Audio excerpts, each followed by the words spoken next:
interest, today would be a good chance to do a recap of everything we've done so far. Great. I think good for us. Absolutely. Probably impossible to do. Also fun. That's a bonus, I think. Go 5 minutes over. And we're gonna leave out a lot of the details that we went into in different chapters, and some chapters actually skip altogether. So I'm not going to go chapter by chapter, but I'd like to get the two of you and anyone else who is joining us in the future. This is for you. A snapshot of all the key pieces we've learned, and enough to give you the meditative technique that we've been practicing. And then as we approach concepts that I skipped over today, as you need them, we'll slow down a little and we'll review each concept as it comes up. So I'd like to find a way to make sure anyone who's new can feel comfortable, despite the fact that really it's something of an intermediate class that's been going for a year. So I really want new people to join in, but also want the class to keep continuing. So I think this will serve everyone's interests. You with me? Yep. You with me? Ha good. You mentioned a book or a chapter. Where do we get that book or that? Yes, so the book is called the Tanya. If you hold that up. Ideally, you want to buy this copy. If you can get that on camera. Here, I'll hold it up for the camera. So this is the edition of Lessons in Tanya. It's available from Kehot, K-E-H-O-T. It comes in a set of 5 volumes, but you'll need the first volume for this class, so if you want to order just volume 1. But there's a few additions. This is the latest and the greatest. It's got the vowels on the Hebrew so we can read it easily. It's got really, really nice printout. It's a beautiful book. So you want volume 1, at least, of this set of Lessons in Tanya, although you won't need it for today. And I wouldn't recommend just buying it and reading it on your own, because the text itself is very dense. It's hard. Yeah, I got another book on Tanya, and it's heavy reading. Yeah, pardon me? You? I got a book on Tanya, not that one, but I started reading it and I said, this is a little heavy. Yeah, so let's talk about that afterwards if you have any questions about the book you read. But also Laibl Wolf's book, Kabbalah book. Yeah, that I'd recommend as a review on the anatomy of the soul, which I'll only touch on today. We don't need to know all the 10 attributes and how they connect to sefirot. That's not crucial for what we're doing, but it's good information to pick up as we go forward. So definitely his book is great help. Do you have copies of the chapter 20? We're not going to look at it today, so actually I didn't bring it, but if you want to get after class, happy to give that to anyone who needs. Okay, thank you. So what are we dealing with? It's called User's Guide for the Soul because this book is really a complete system of practice for a lifetime to more masterfully allow my soul to flow through my body. So it's a complete system. There are people who've dedicated their whole lives to learning and putting into practice the system of meditation and self-transformation that we are learning. And generations of people, in fact, have dedicated themselves to that practice. So it's not one book that's cool to learn that is nice, as a Jew it is, but really it's seen by this mystical community as being a full life practice and a practice of the wisdoms that first were taught by the Baal Shem Tov, who was the first Hasidic master. And so the Baal Shem Tov was more taught verbally and told stories and traveled around. He had a student called the Maggid Mizrich, who had a number of students. One of them was Rabbi Shner Zalman of Liadi, who wrote the Tanya. And he took the Baal Shem Tov's system of Hasidus and he put it into a organized system that we could intellectually understand and implement. And in fact, as we learned at the beginning, he said, this replaces a personal audience with me. Because the Alter Rebbe, as is known, the Shner Zalman of Liadi, had so many followers he could no longer have private audiences with everyone the way he wanted to. So he took everything that he would give to various individuals and personalities, and he put it all in this book. And we can't go into exactly how a tzaddik can do this, but for a tzaddik, we understand their wisdoms and their writings are their true personality. And so many people who study this book feel and teach that when you learn this book, you're having a private audience with the Alter Rebbe himself, which is an amazing thing. So, very different way of learning than Western techniques. And he starts our system by introducing us to a reality that we don't have one soul, but we have two souls. So that may be news to many Jewish people, no, but nowhere in the Torah does it say you only have one soul, like there's one God, you have one soul. And we see in various almost hidden codes that in fact we have at least two souls. One of them is the animal soul, and that is a self-centered drive. And when we say self-centered, understand we don't mean selfish necessarily. Right? Selfish is, I have 10 cookies, I'm keeping them all for myself, I'm not giving one to my friends. Self-centered is, I like cookies, I'm going to make them and share them with my friends. Right? I'm still making them because I like cookies, and in fact I like my friends liking cookies. That gives me pleasure too. But the whole thing might be self-centered in a very happy, generous way. I'm having a big cookie party, everyone's enjoying it, it makes me happy. Right? So being self-centered is not the same as being selfish. And we see that clearly in, as we said many times, a baby. A baby is the most purely self-centered being in humanity, and yet it's amazing. We love it, it's natural, we don't judge it. A baby's hungry at 3 in the morning, and what happens? Do they wait and say, well, I'd like to give mom a few more hours of sleep, so let me, right? Top of their lungs, wah! And they get fed.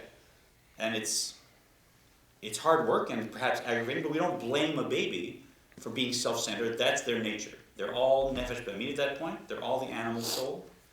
And it's a purely self-centered drive.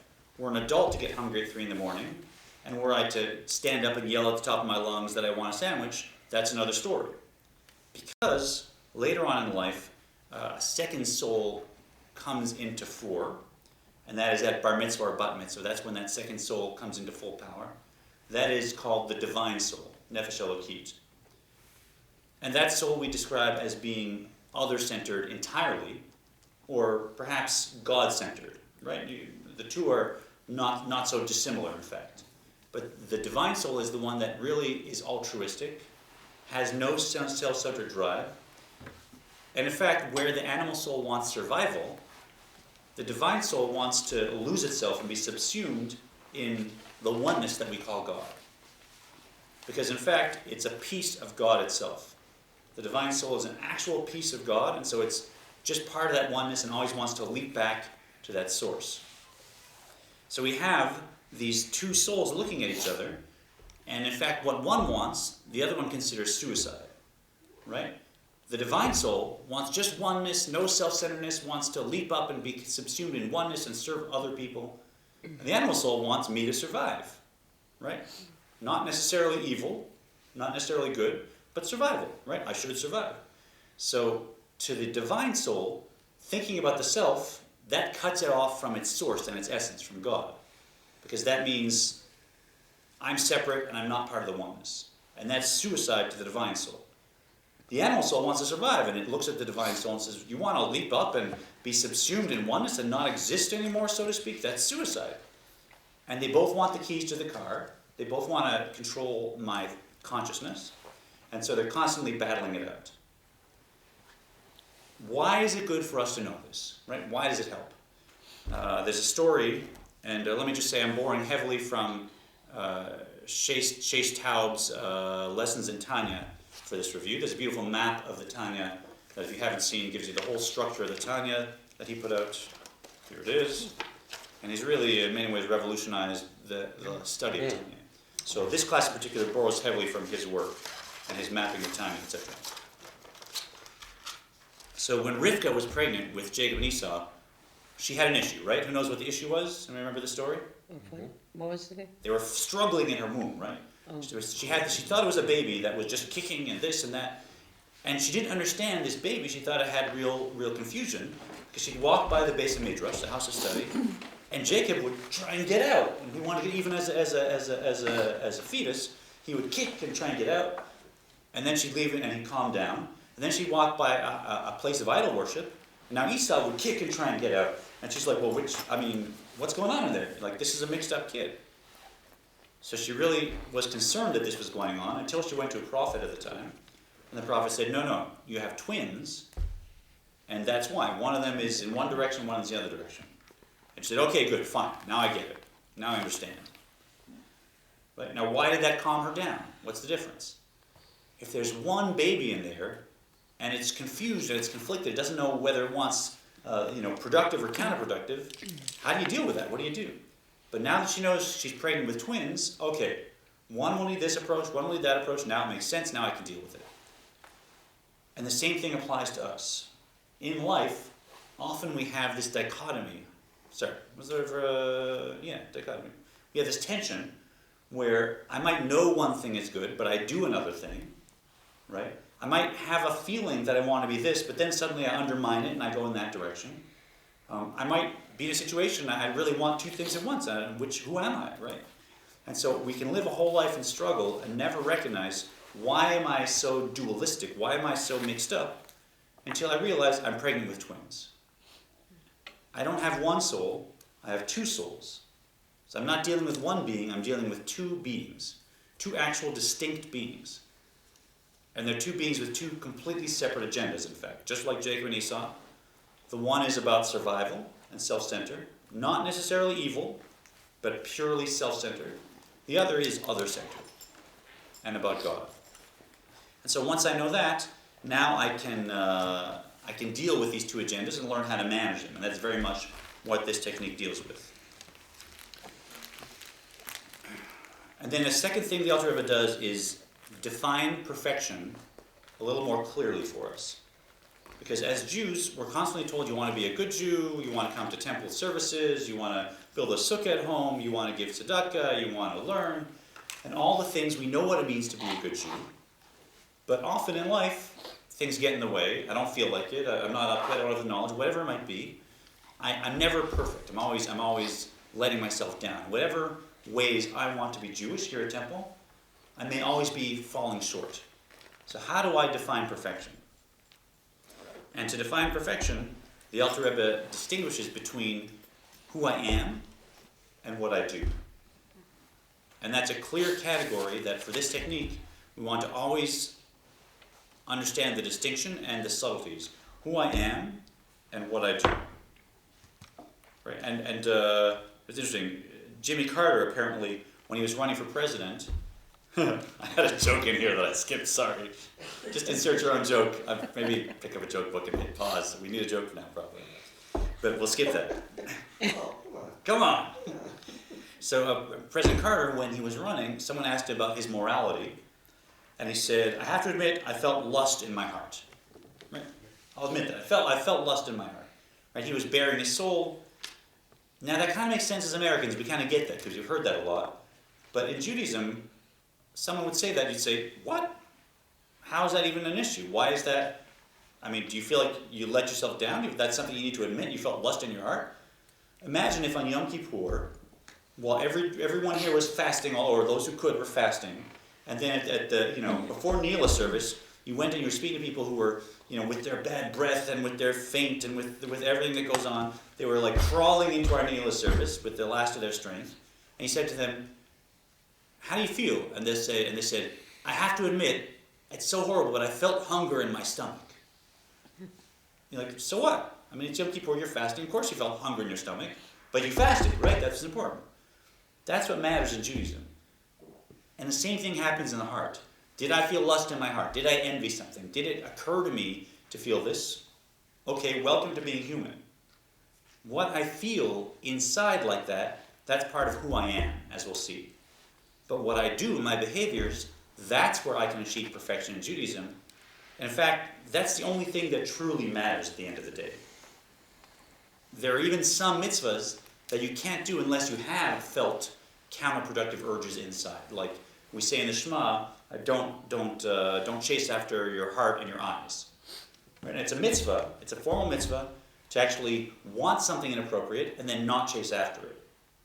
And that's a mitzvah that a tzaddik can't do. Only someone that actually has an urge that they then say, I'm going to direct myself in the other direction, only they can do that mitzvah. So not only is it the main thing, there's some mitzvahs you can't do unless you actually have that very normal inside reality. However, when it comes to behavior, that's where we can achieve perfection. And the Alter Rebbe says, we define who I am as, and here I'm going to skip over. Both the animal soul and the divine soul have insides, they have an identity. And that identity, all you need to know is it consists of 10 attributes And one chunk of them is intellect, and another chunk of them is emotions. So you've got an intellectual set and an emotional set. And that's the insides of our soul. That's the anatomy of our soul. That's the components of our soul. And we won't go into it today, but a soul is very complex as the body. Right? In Christian and in wider sort of mythology, we sometimes see the soul as this sphere of light, this perfectly uniform thing. That's inaccurate. Certainly by the Jewish perspective, the soul is a very complex being with a very complex structure. And we're not going to go into that today. But the main division is intellect and emotions. And the intellect is not thought, it's the possibility for thought. It's the cognitive faculties of my soul before they become thought in the brain. And the emotive faculties are the possibility for emotion, right? The faculty for emotion. Even before it actually becomes physical emotion in my heart. My soul has the capacity for emotion. My soul has the capacity for intellect. How does he reconcile do not covet? Let's not get caught up in. I can't help it, I'm sorry. Yeah, let's write the questions down and we'll revisit them. Good question. That's a good question. Right? So, to quote Shestab, our emotional faculties are the feelings you get based on what you think you've seen. Right? As a soul, I have experiences. I take in information. My intellect is how I process that information intellectually. And then from that information, based on what I think I've seen, I now create emotions. And we see this in the nickname for the emotions and the intellect, which is the intellect is the parent and the emotions are the children. So in my soul, the structure of it that we're using is I have intellect, which is a parent, and I have emotions, which are children. So what does that tell me? Where do emotions come from? Animal soul. Where do children come from? Parent. Parent. Right? So if emotions are the children and the intellect is the parent, where do the emotions come from? Intellect. From the intellect. So if I want to steer my emotions, and we'll deal with that at the end of our talk, okay? If I do want to steer my emotions, should I go directly to them, or is it more effective to go to the intellect? Go to the intellect. Atlantic, right? If I want to breed a nice greyhound, right? I don't first take a greyhound and then try and give it leg exercises and somehow train it to run faster. A greyhound's a greyhound, but if I find the right parents, I find the very fastest parents, and I breed them, and I take them, and I find the fastest parents and breed them. Now I will create a purebred greyhound that may be very fast. So same thing with intellect and emotions. When we get to the point of wanting to transform our emotions, we'll want to go to the intellect.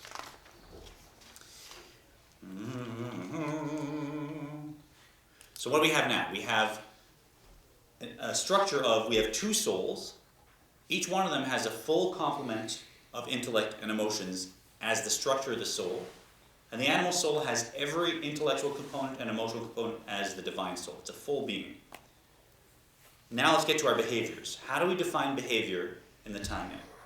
And this, perhaps, is one of the most shocking pieces for people that grew up in America that haven't encountered this. We call behavior levushe hanefesh, the garments of the soul. And like garments, this isn't me. This is something I'm wearing on my exterior. I can put on and take off. And I can have certain garments for certain occasions and others for others. My garments may make me look very exalted, or my garments may make me look quite debased. But I can always take them on and put them off. They're garments. It's as easy as that. I have a closet full of them, and what I take on and put off, it's up to me. And so what are these garments of the soul? We call them action.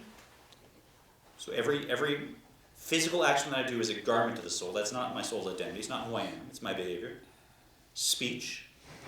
So every word that I say, again, some just say, oh, I just said it, and I couldn't help myself. No, that was your behavior. Like, speaking is behavior, and I could always not speak or change my words.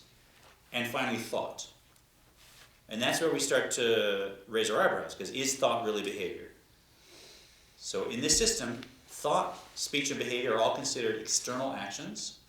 Thought is the most internal of them, but they're all behaviors of the soul. And we'll want to look at that. Here, let's look at it this way. Okay, does everybody here know the times tables? Like 2 times 2 is 4, 2 times 3 is 6, right? Everybody knows them, right? So I want you for the next 30 seconds to actually go through and do one of the times tables in your head. So pick whether it's 5 or 7. If you're good, you can do 12 or 13. We used to do those, right? And for the next 30 seconds, I want everyone to do the times tables through their head. Good? So ready and go. I'm doing the 6s.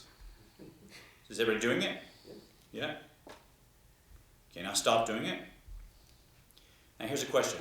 Did anyone have an issue with me saying, are you doing the times tables? Right? Perfectly natural thing to say, and you did them and you stopped doing them. Right? And yet nobody was getting up and running around. There was no physical action. You weren't saying anything. It was a process of thought. And we're actually very comfortable saying, now I'm not thinking something, now I am, and I stopped it, and it was something I did for that amount of time, and I could start it and stop it. It was a do. It was an action. So it was a behavior, in fact. So that kind of thought, when you actually embrace something as a mental exercise and spend time on it, that's what we mean when we say behavioral thought. And that thought, as we'll learn, we can always control. It's always within our free will. Right now, will something pop into our mind that we don't want to think about? Yes. Does the author ever say we can now master that and make sure that nothing ever occurs to us that we don't want to think about? No. That's a whole different story. That's my insides kind of bubbling up into my brain. So the emotions of the animal soul will always kind of send some survival or some self-centered or some pleasure-oriented idea that will pop up and will be something that I can think about, but it doesn't have to be something that I think of. Right? There's Shea Stab tells a beautiful story. I walked by the driveway in New York. There's a driveway in New York that there's a sign that says, don't even think of parking here, right? And parking in New York is crazy. So you can imagine the frustration that maybe someone parked a few times and the sign's up. But Chase explains that's a silly sign.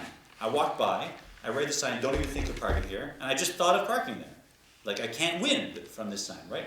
I tell you, think of a rhinoceros, and I say don't think of a rhinoceros, and boom, everyone's thought of a rhinoceros. You can't win that game. You can't control what you think of, but you can control what you think about. So thinking about parking here means I pull up in my car and I stop for 30 seconds, I look at the parking spot and I think, that's a nice parking spot. Imagine how I could easily put my car here, there's plenty of room, and then I could go shopping and bring the packages back and go have a bite to eat and come back and no stress. And then 30 seconds is up and now I haven't parked there because that would be horrible. But I drive off and I've spent 30 seconds thinking about parking there. Now, was that a behavior? Was that a choice? 100%. Mm-hmm. So that's the key to behavioral perfection, and that's what we're aiming at. And when we counter actually the hero of our book, the Bainani, that's someone who has achieved behavioral perfection, even though their insides are just like you and me. So we're not talking about changing what my animal soul feels. That's going to keep going. I'm a normal person. We're not even talking about changing what my animal soul, the intellectual flow kind of pops into my brain, that goes to the heart and pops up. We're talking about, if it enters my mind, what do I do with it? And what to do with it, there's a well-known story that teaches, good. So the Maggid Mezrich had a student, and the student wanted to know how to deal with these stray negative thoughts that pop into our mind. Right? Have you ever had, you want to concentrate on something and your mind keeps popping up with stray negative thoughts. You just can't get out of your head. And this is someone that for years had practiced these techniques and couldn't get out of his head. So he went to his teacher, the Rabbi, and said, how do I stop my mind from dwelling on these stray negative thoughts? And the Maggid said, for that you have to go see my student Reb Zev, who lives in a town, another town, a journey away. So it was in the dead of winter. And the Maggid student bundled up immediately. It was very important to him, and put on his fur coat and got into his wagon and made for the other city. He got there just in time for Shabbat, and he found Reb Zev's house, and he saw inside that they were busy getting ready for Shabbat. He said, good, I'm just in time. He knocked on the door, and there was no reaction from the people in the house. They just kept doing their thing. He was a little perturbed. He knocked on the door again. Still, no one even came to kind of check at the door or peek out. There was No response whatsoever. And this repeated itself a number of times until finally he realized Shabbat was about to come in, and by his practice, he had to put his things down somewhere. So he just went to the synagogue and dropped his stuff up there, and he wound up sleeping in the synagogue like just a wanderer instead of being welcomed by a guest. Then after Shabbat, Zev invited him to his house, and they had a nice meal, and they were talking, and everything was good. And this man said to Reb Zev, I don't understand you. Why were you so cruel to me? You made me sleep in the synagogue like a wanderer when our teacher, the Maggid, sent me to you to teach me how to control stray thoughts. Reb Zev said, oh, well, that's exactly what I taught you when you first arrived. And you're smiling, yes? So that's exactly what I taught you when you first arrived. You knocked on my door, and what did I do? I didn't open it. Just because someone knocks on your door doesn't mean you need to open it. Same thing with the mind. We can't control what comes and knocks on our door because we're still normal people inside. In fact, welcome to humanity. We're not going to change that. Only a very few people can truly change that completely. That's a tzaddik who can take their insides and bring it up to the level of perfection that we can't achieve on the outside. We're not going to go deep into a tzaddik and a Rasha and a Beinoni. We'll revisit that as we get to it. But for 99.99% of people, normal people, my insides are just going to stay normal. I can get my outsides to even the level of perfection. But how do I do it in terms of thought? Because that's an external behavior. Just because my insides say, hey, why don't you think about this? I don't have to open the door. And if it knocks once, I just say, and redirect my mind to something else. If it knocks 10 times, keep doing it, knocks 100 times. And eventually what happens when someone knocks several hundred times on a door and it doesn't open? What do? They stop. They go away, they find something else. And here's a big key as well. While in Eastern meditation we try to empty the mind and think of nothing, in Judaism we don't think of nothing. We simply replace the thought with a productive thought, or a divine thought perhaps. Yeah, and we don't spend a tremendous amount of time trying to get the mind so still that there's no thought. In fact, that's seen as counterproductive to do that for a lengthy amount of time. But very easy to have a productive set of thoughts and just redirect the mind to something productive. And so every time the negative thought enters, I go to the positive thought. And once I've done that 100 times, I've created a new groove, as Laibl says. Is that what he was talking about with neuroplasticity last Exactly. night? Yeah, it's repetition. So you repetition. create a different path. Yeah. So in life, I have a situation in which I find myself stressed and aggravated in.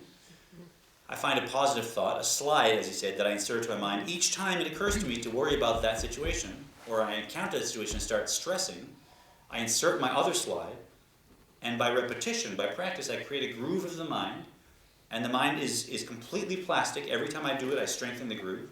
And now that new environment will create a relaxation response in me instead of a stress response. So that's how we deal with creating behavioral perfection. And through that, we can just say thought, speech, and action can all be perfect in terms of being other-centered and letting the divine soul run the show and letting it be the one who's thinking, speaking, and acting.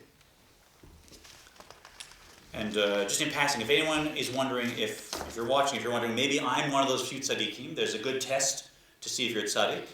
And you may want to chain yourself to your bed before you do it. That is, for 24 hours, any thought that occurs to you, anything that pops into your head, go ahead and do it without without weighing it or considering it or without any hesitation. And if by the end of the 24 hours you've only done purely other-centered things and mitzvahs and beautiful things, then you're a tzaddik. Yeah? But truly, you may want to restrain yourself before you actually try it. Now, how do we actually do this? We do this by a technique called Hamoach Shalit al Halev. And this is a key piece we learned. The mind controls the heart. Right? We touched on this when we said that the intellect are the parents of the emotions. Right? And there's a long tradition of this is a well-known teaching that the mind controls the heart. And it's not something that we actually need to do by tremendous practice or by taking on some kind of deep learning. It's actually how we're born.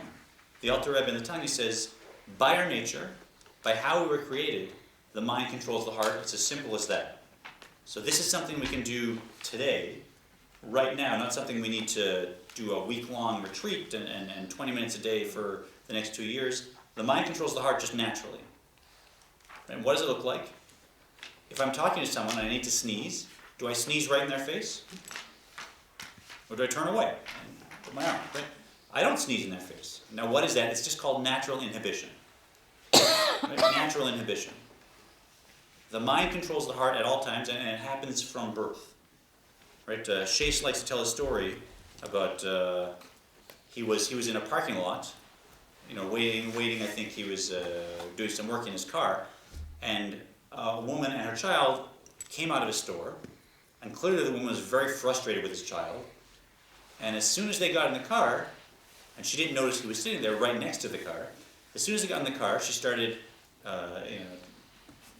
giving her child a verbal thrashing, so to speak. How dare you this, and how could you this, and you're such a poor behaved, and really yelling at the child. Until after maybe a minute of this, she kind of out of the side of her eyes realized there was someone right next to her in the next car, and immediately whoop, stops. Right? So what point in this story did the woman want to yell at her child? Was it when she got into the car? No, when was it? In the store, right? But she didn't, because she knew there were people around. You don't do that, right? Then as soon as they got in the car, now it's private family time. Now you do what you do. But the moment she noticed someone was there and she was being observed, suddenly, whoop, right? Stopped on a dime and went from perhaps 80 out of 100, from like full, I'm losing as a parent, to nothing. Now, was she necessarily a master of her emotions who had gone through tremendous training and was using some sophisticated technique? No. And we could all imagine this. Were I in the middle of something heated with someone and the doorbell rings, whoop, right, it stops. We can all do this. Why can we do it? Because by our nature, the mind controls the heart. And any time I decide to let it out, or let it go, or say the thing, I may say I've lost control, but that's actually, it's a misrepresentation of what's going on. I've never lost control of my behaviors. I've given up control of my behaviors. I've made a choice. So by this system, we want to take responsibility and say, everything I say, everything I do, and in fact, everything I spend mental energy on and consciously meditate on, and I use that word advisedly, that's a choice, that's what I've done. So what have I done? Right now, to be what we call a Bainani, an intermediate person, a normal person, I've taken my behaviors and I've ratcheted them up to 100%. Right? I've done it by Hamoach Shalit Ahalev, the mind controls the heart. However, my insides are still here. My insides are still a normal person. I'm constantly having worries and stress and fear and anxiety and want this and want that. So what happens when I take my external behaviors and I move them right up to perfect, but my internal reality is still down here? What happens to the elastic band, so to speak, that connects the two? It stretches, right? So what's going to happen in that case, right? If I just do external perfection, if I only do be a Bainani, use the mind to control the heart, which I can, now I'm walking around like this, and either I'll eventually just kind of like drift back down to the lowest common denominator, or the band's going to snap and I'll just lose everything. Or I have a third option, and that's where we get to the meditation technique that we've learned. And that's chapters 16 and 17. And how do I do this gradual meditation that will take this and go, and over a lifetime, I can bring my insides to get closer to my outsides until maybe I'm here, right? And the elastic band is not so stressed. I do that also by Hamoach Shalit Al Halev. The mind controls the heart, but of a different nature. The first way we use the mind controlling the heart in our technique is controlling behavior. I see we got some people falling asleep here, so let's take a pause. It's pretty intense stuff. We got 15 minutes. We'll get through it. It's funny. We talk about like all these techniques of influencing myself and of trying to get myself to be better. A lot of it is like subliminal self-talk, if you know what I mean. And I got an example of how powerful subliminal self-talk is recently, because my son was getting bothered by waking up from my alarm. And like he's upstairs, I'm downstairs, there's 2 shut doors, it's just, it's like a little cell phone alarm. It's not that loud, he should be able to sleep through it, but he was every morning at whenever I woke up at some hour, he'd wake up and have to deal with that and then go back to sleep if he could. And it was bugging him, so he asked me to turn my alarm off. So I was there at bedtime and I said, you can control when you wake up and what you hear as long as you just give yourself instructions. Like you can tell yourself to wake up at a certain time and you will. So try this. You want to say to yourself, tomorrow I think I'm going to sleep through Dad's alarm. And he goes, tomorrow I think I'm going to sleep through Dad's alarm. I'm so cute. I said, yeah, I think I won't even hear it at all. He says, yeah, I'm not going to even hear that alarm at all. And I think I'll sleep till like 8 in the morning. That's when I normally wake up. He's like, yeah, I'll just sleep till 8 in the morning. And for about a minute and a half, 2 minutes, we were both saying this to ourselves, yeah, I'll just sleep through Dad's alarm. So the next morning, beautiful. He sleeps through the alarm, he gets a full night's sleep, and so do I. Yeah. I didn't hear it at all. I don't know what happened. I wake up at exactly 8 o'clock, and now I got to rush and this go through that. And I still managed to get to our services. It was a Saturday morning, right? But it's amazing what you can do, right? And even inadvertently, here I am trying to help my son, and I'm listening to myself, and the things I say and the things I think have a very specific effect. We have a tremendous power over who we become. So know that this is a very sophisticated technique. Recently it was taught in a course at 400 centers around the world that Laibl created. That was another course. And the course has actually been approved for continuing education for mental health professionals. Right? So the world of psychology is actually catching up to some of the very ancient wisdoms that have been taught for centuries, and even longer if you go into before the Baal Shem Tov. In these teachings. It's really a phenomenal, powerful tool for life. Is this the time for questions? No, after we do it. I got 14 minutes. We're going to get Write them there. down. I am writing. How many you got? Just 2. Just 2. 2's good. 2's a good number. Right, so how do we now take this external perfection and try and get our internal reality to match it, so I get closer? And like I said, this is Hamoach Shlit Halev, point 2. So the first one was, be a Beinoni in my action. Thought, speech, and action, I can do it. The second is, how do I actually create different feelings, right? If I'm walking around every Friday night, I'm coming to Temple Israel, I promised I would, but I just feel like staying home and watching, I don't know, what's on Friday night. What? Whatever. I don't Temple even know. Israel. I feel like It's staying the home and live watching streaming. TV, right? And I'm just miserable, and I just go and I do. How am I going to change my feelings so that I love coming to Temple Israel, and I don't care that much about staying home and watching TV? How will I change my feelings so I can match my outsides better? And the way you do it is by Hamoach Shlit Halev, focusing the mind until the mind creates new emotions. And the mind absolutely can create new emotions once we focus on something. What's the hamoach? Hamoach Shalit al Halev. So you can transliterate it however you want. It's Hamoach, My brain. Shalit, that the brain rules the heart. Al, Al, Okay. Halev. The brain rules the heart. Okay, so there's many things that we know, like who here knows the times tables? Right? You all know the times tables. Did you know them 4 hours ago? Mm-hmm. Did you know them 4 days ago? Mm-hmm. But were you thinking about them ever in that time until we decided to do today?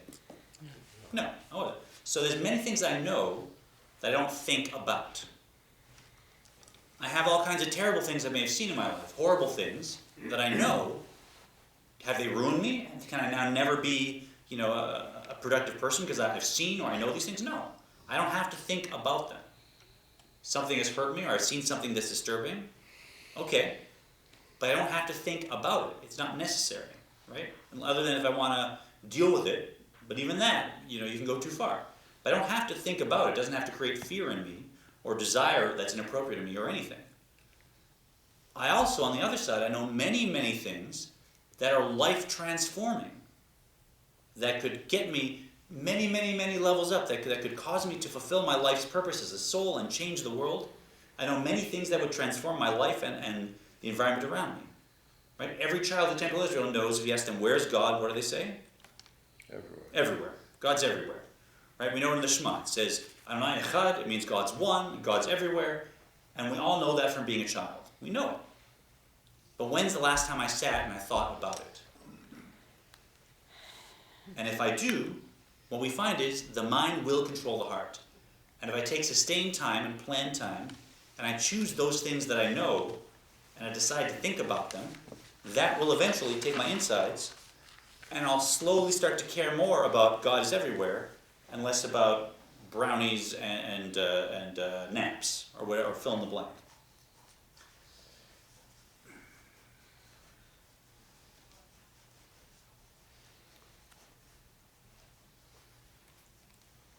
Yeah, there's a story about a Bainani who, and Bainani is this the hero of the Tanya that's not a Rasha. I mean, we won't define Rasha today, but it's not a normal person, like not a person that behaves like the way most humans behave, with the counterproductive, self-centered aspects.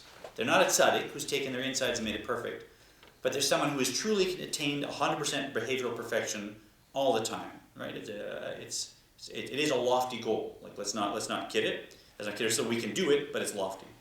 So there's this one gentleman who was from France, who was known in that time to be a Bainani from the Tanya, and he was visiting his family in my hometown in Montreal.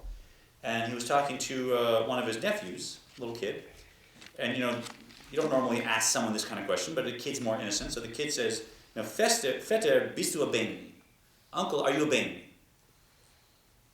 So you don't answer a question like that, but the uncle says, No, du kannst sein a Bainani. You could be a Bainani. And the kid's like, how can I be a Bainani? So his uncle says, take a book of Psalms and go in the corner and recite some Psalms for me for 2 minutes. The kid's like, I do this all the time. I don't know how that's being a Bainani. He takes the book, he starts reciting Psalms, and he's standing there for 2 minutes reciting Psalms. And then finally his uncle stops him and says, okay, for the last 2 minutes, were you doing anything you shouldn't be doing? And the kid says, no, I was reciting Psalms. It's a good thing. And his uncle says, were you thinking anything you shouldn't be thinking? He says, no, I was wondering what you were going to say once I was finishing Psalms. He said, were you saying anything you shouldn't be saying? I was reciting Psalms. Of course, there's nothing wrong with that. His uncle said, good. Now just keep that up for the rest of your life. And it's kind of funny. Now just keep it for the rest of your life, but that's it. That's the whole thing. We know what it is that can transform us. We're able to think, speak, and act according to that. And now it's just practice, just doing that for the rest of our lives. And that's what this system of meditation that we've learned is. It's taking time to focus our intellect on some divine concept, fill our mind with that divine concept, and then allow that to generate new emotions. And at the beginning, they may be subtle emotions. They may not be fiery emotions that will drive me to write songs and run through fields. But if they are emotions that cause me to now do something differently and more productively, they're just as valid emotions as the powerful ones. And that's a whole piece. The tefuna emotions that we'll get into another time. But we'll start by generating subtle emotions, and how we judge the emotions. If they get me to change my behaviors, then they're working and they're productive, and these are the emotions that are generally my key meditative emotions to work with. Over time, they might become stronger and stronger, or they might not. But the emotion isn't judged by its strength for a Bainani. The emotion is judged by, is it something that causes action? And once it does, it's productive. That's all I may need. So essentially, we're just rewiring our brain and our heart to like what I think I should like, and to dislike what I think I should dislike. Instead of just my natural likes and dislikes, over a lifetime, I can meditate. Wait, can you repeat that? To reverse that? Is that what you were saying? To like what I dislike and dislike what I like? Is that what you said? I know what I should like. I know what I should dislike. I know, right? I should dislike insulting people, right? Why should I like hurting people? I should dislike getting angry. I should dislike overeating, right? I should dislike smoking. However, there are many people who love all those things, and it's to be a Bainani and do the right thing is a lot of stress, right? So wouldn't it be easier if I didn't like getting angry?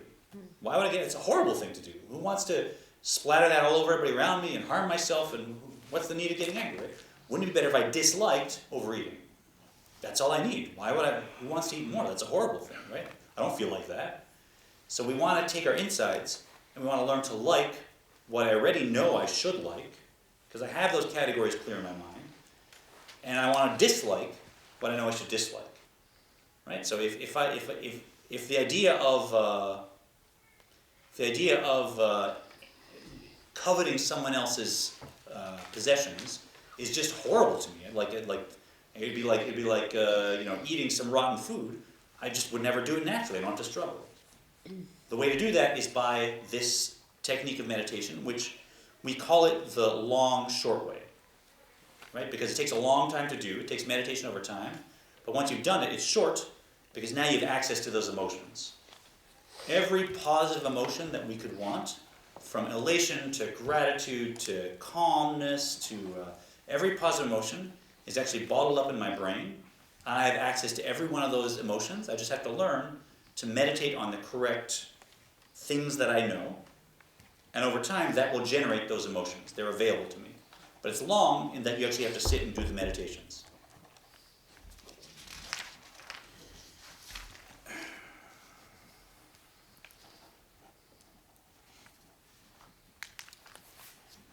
So what is meditation? Let's finish with that. We have just enough time.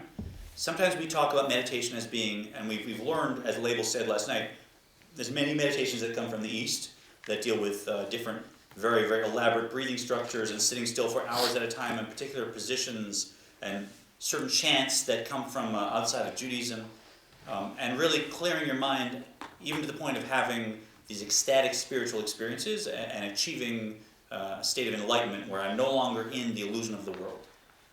Right? That's lovely and fun, but it's actually not Jewish meditation. Jewish meditation, the why of Jewish meditation has nothing to do with achieving nirvana and being outside of the illusion of the world. Right? In fact, our souls came into this world to work with the illusion of the world. It's an illusion that God created, and we have a lot of very, very productive work to do in this illusion. We recognize, we see it in a distorted lens, through a distorted lens, but there are sparks of godliness here for us to find.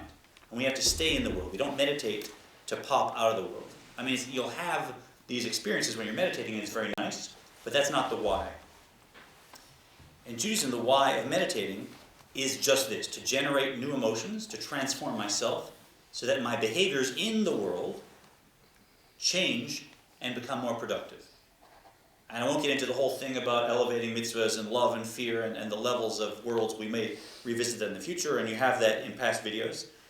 But that's the why of Jewish meditation, is to change the anatomy of my soul and especially the emotions of my soul. And how do we know that we can all meditate? When's the last time you worried about something? Right? When's the last time you thought about something that happened in the past and you spent 10 minutes resenting what happened 20 years ago? Right? This is a very common experience, right? I mean, we drive around all the time. I got 10 minutes in the car, and suddenly I remember what so-and-so said to me back in college, and suddenly I'm there, and I'm sweating, and I'm giving him the right answers, and I'm one-upping them, and my adrenaline starts pumping, right? Or I got something happening in a week, and it's not here, I'm not in it, but suddenly I start worrying what could go wrong. I imagine this, I imagine that, and I'm full of stress, and you can see my skin, what do you call it, the skin tension? What's the ratio thing? I forget the term eludes me. I cause physiological changes by worrying about something that I'm not even in. So what am I doing? Meditate. I'm meditating, right? I'm meditating. And that meditation is so powerful, I can cause physical harm to my body by doing it over a long period of time. We know this. Stress can cause all kinds of physical harm. So we have that power simply by thinking about some scenario that we're not in. We have the power to stay there and focus on and create physiological changes and even affect the physical state of my body. Imagine what we can do for the good. If we take that natural human capacity to focus on an idea, call it, and let that idea create emotions, but we take that and we choose which ones we will focus on and we create positive emotions. And then rather than, God forbid, causing the opposite of health for my body, I'm actually elevating my body, I'm elevating my state of mind, I'm elevating my emotions, I'm helping myself be a better person, and I'm helping everyone around me. That's what meditation is. So in the last 2 minutes, let's use the meditation that Laibl introduced last night, and we'll show you how to open up a wisdom gateway. There's a second part of the meditation that he didn't touch on. But for now, let's just take a moment, maybe a minute or two, and find yourself in a neutral position. And please do this at home as well. I want you to slow your breathing down the way we did last night if you were with us. You have a nice even in-breath and out-breath. And let your belly expand out with the in-breath. Back in with the out-breath.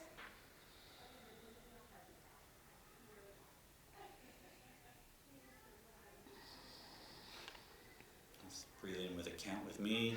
1, 2, 3. Holding that breath in for 1, 2, 3. And breathe out for 1, 2, 3, 4. And remain there for a moment. Again, breathe in. 2, 3. Hold that. 2, 3. And out. 2, 3, 4. And let that hold. Just open your breath up into a smooth, relaxed circle like that.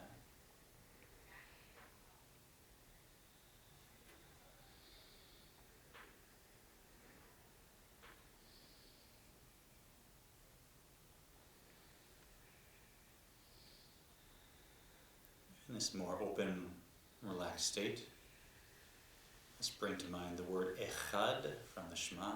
Echad means one. And take 30 seconds to focus your mind that God is one and God is everywhere, as we've known since we were kids. Take some time to think about that consciously.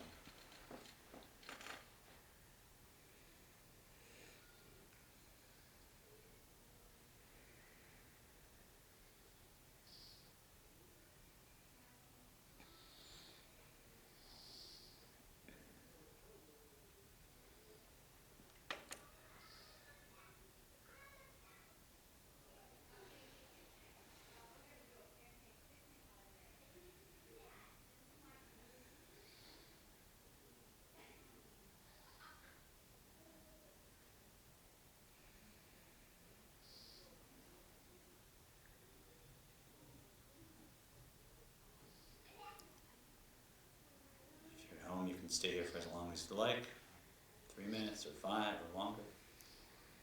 If you're in the class, just wiggle your toes and fingers and open your eyes. Come fully back to the room. And now just do that for the rest of your life. Amen. All right, hang out. Any questions? That basically, that's a recap of the main things we've learned through chapter 17. Next class, I'll review chapter 18 and the hidden love, and then we'll continue forward. But anyone who's new, when we hit a new topic or term, we'll stop and we'll flesh it out so that you can really keep up with us. Yeah? And remember your names again. Pam. Pam. All right, Pam and Aaron. If you have any questions, please feel free to hang out. Question. What do you got? I do. I just want to ask you, when a thought comes into your mind, is that is that chachma? Yeah, it's It's a chachma negative of the animal soul. Well, it's a negative thought, yeah. But chachma can be negative or positive then, huh? The animal soul has chachma. Yeah. Yeah. So self-centered chachma is like, oi, Yeah. what if I, oh my God, I hope I don't, I really need to, right? Any self-preservation worry that pops in my mind, that's chachma. It's gone through bina.